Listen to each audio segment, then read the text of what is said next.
Well, here's my two samples, my splashy and my lines. I think I'm probably going to go with the splashes. I still got to put some sparkle over the top.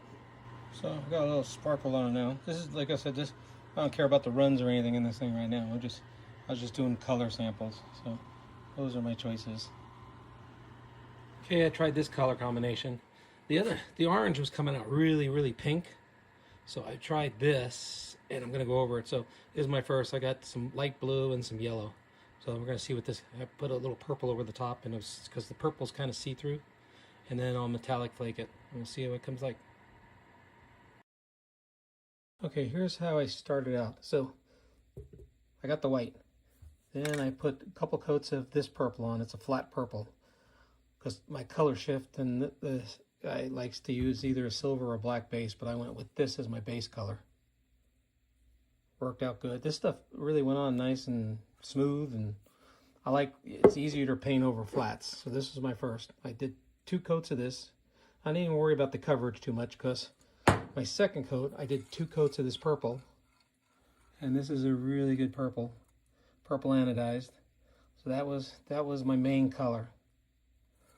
And then I went with the color shift,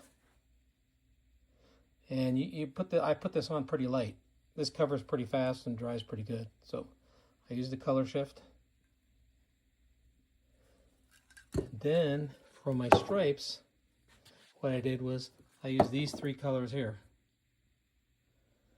And then when I was done with that, I went ahead and hit it a little bit with this again, just to get over the stripes. Let that dry. I hit it with a Scotch-Brite, a really light Scotch-Brite, and then I put 2 coats of this back on top. So now what I'm doing is I'm going to let this dry for like a week. Then I'm going to color sand it, and then I'm going to go with my 2K clear. So that's the process I used on this guitar.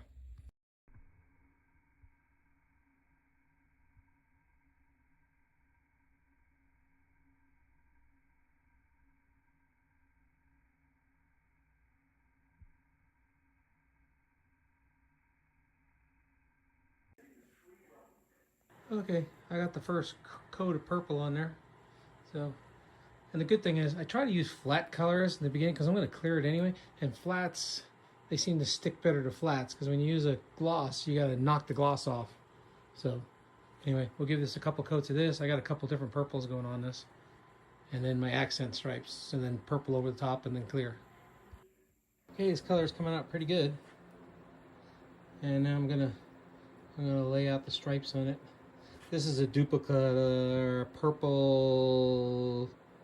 God, I can't think of the name of it. I'll get it. I'll get a picture of the can. But I think purple anodized. So it's a pretty good looking color. So what I did was I used the flat purple as a base coat, and so I don't have to use so much of this up. And because I still gotta, when I put the other colors, the stripes I'm gonna do, then I'm gonna put this color over the top with some sparkle. So, and then clear it. So it's going to be a pretty thick, hopefully it's a deep looking paint job when I'm all done.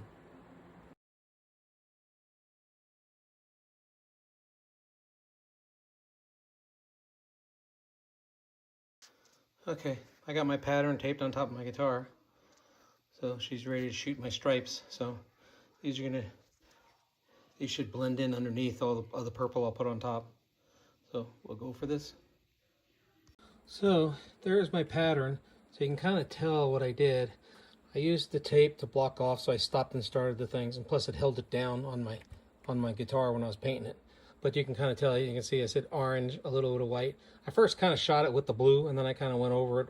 A really light coats. It just went over it barely with the paint. So you can see how my splotches are. I kind of all over the place. I kind of wanted to make it different everywhere. So.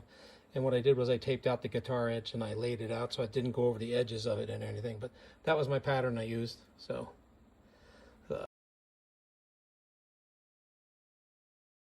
okay, I got the stripes painted on there. And now we'll get some, I got this glitter, actually color shifting glitter. And then some more purple. and then the clear. Okay, here's it looks like with the color shift on it. Hope it picks it up. The sparkle.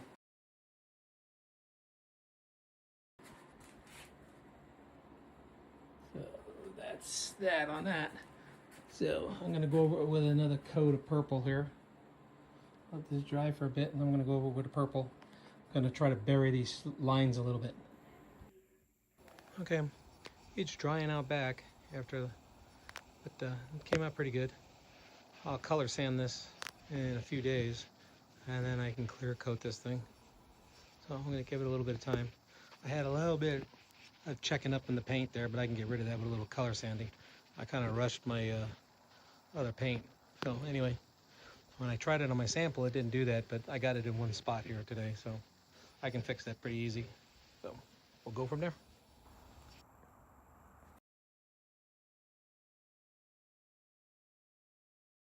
So it's all shot in the clear now. Got 3 coats of it on. It's drying out here in the sun. But these dry pretty quick. So it came out really nice. I'm happy with this paint job. So a few days I'll just polish it up a little bit. This is self-leveling paint, so it's actually, if you take your time, it actually comes out really good.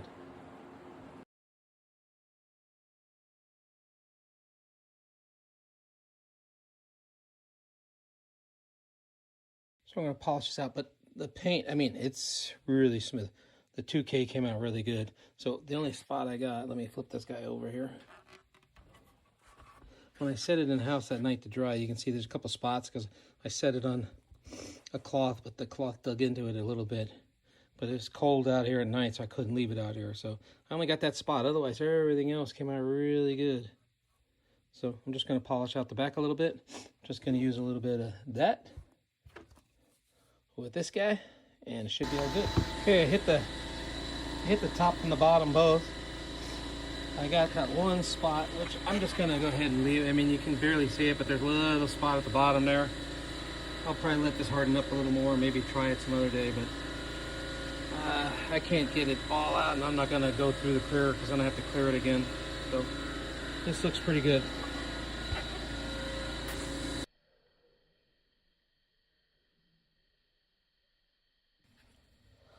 Yeah, it's time for a little conductive paint. I make my own out of graphite powder and some black paint. I just mix it up and I'll hit these cavities. I mean, I know they're humbuckers, but I still might as well just do it. Especially the control. They already had it done. You can see there. It wasn't the greatest job, but they ran it up to the side. And they had some at the bottom. But I'll go ahead and take care of the rest of it. So I bought these rainbow ones. You can tell they're like rainbow on the sides, but they were green on top. So I painted them. I hit them with the same paint that I hit the guitar with. Came out pretty good. Then I 2K'd the top. So I just taped up the sides. So they came out pretty good. We'll see what they look like on the guitar.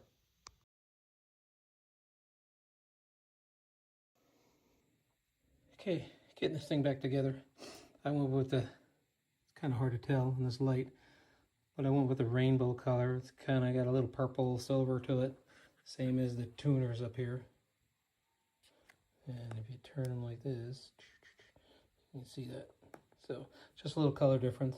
These I changed because the ones that came stock didn't fit and these things would rotate. And I had these, so I just went with that. And I don't mind the silver. It's kind of a little offsetting. So then my knobs, these came in, they're rainbow on the side, but I painted the tops purple to match the guitar. And then on the back, I went ahead and put a new block in it. Just a Music Lily one, or like 17 bucks for a big brass block. It's like a 37 and it fits good. It fits, it's about as big as you want to go. And then I always put a piece of foam underneath the springs. I got the other spring I still got to put on. But I put that under there to keep the springs from buzzing. So that's the easiest way I found to do it. So, okay, finishing up the soldering in here. It's pretty easy. I put in a Seymour Duncan Super Distortion that I had sitting around. So that's the only thing I had to like redo. Everything else I just left stock. I mean, I've never had a problem with small pots, so I just leave those alone until they go bad, then I'll change them out later. But otherwise, I just use it stock. So pretty easy to rewire this thing. I just use one of these Harbor Freight, and these are nice. This thing solders so much better than those little stick ones. So this Harbor Freight one works perfect for soldering up guitars. And I think it came with this, which comes in handy sometimes. So anyway, that's the resolder. Okay, you're going to string this thing up with these Ernie balls, 9.5 to 44s. So we'll get stringing this thing. I got a rubber block in the back just to block the trim up for now. I'm actually gonna put a trim stop on it, so because I only dive one way. Like I said earlier, I'm not a big Floyd Rose user. So here we go. You can see now when I replace these string locks, they don't twist when I tighten them down. So it's the dimension. A lot of these come too small. So I had these, and these actually fit this block really well. So these don't twist at all. So it doesn't. A lot of people complain about this nut, but it's the nut and these things, they don't fit right. So if you get ones that fit quick, and a lot of them I ordered, they're not as sized. So they say 11.8 on their website, and they come out like 11.2. So, but I guess you can buy a real Floyd Rose one or a Gotha, and they probably fit better. But I had these and they fit, so I'm just using this. But you can fix these bad nuts with just buying new string holders. So I don't know if you can see this, but I got 175 at the 12th, and at 24 I have 2. So, and I got the Floyd pretty flat. So I've never had a problem setting up the Floyds. It's pretty easy. I set them up with the strings just a little loose, then I go tighten the claw up to bring the thing flat. But I brace the block between the block and the body with the shim first of all, and then I string it up and get it pretty close. I set the intonation prior to what I thought it should be. So I'll test that out after I get these strings tested. I might have to do a little bit of adjustment, but otherwise it's not a big deal. Don't overthink it when you're setting up your Floyd. It's pretty easy. So locking strings. The only reason I went with these locking tuners, because it's just so easy to stick the strings through and not wind them and everything. So anyway, you don't have to, but it's kind of nice. And these work pretty good. These Safus, I've had good luck with them. They all work great. So anyway, that's what we got here. Okay, I got this thing all put together now. Came out nice. I gotta still put the back plates on, but you can see I got these different pickup rings on it. I put a Seymour Duncan Super D in there. I got the knobs painted to match. And up top I got the tuners. They're rainbow, kind of match these up. So and this, we got it all working today.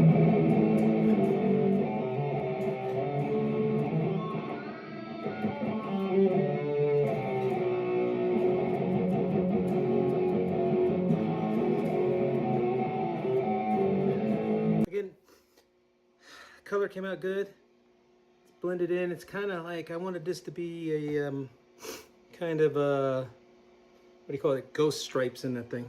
So I got them blended in behind the purple a little bit, so it came out nice. So anyway, good luck with your paint job, and go for it. Yeah, what you can do is sand it off and start over. All right, take care. Late.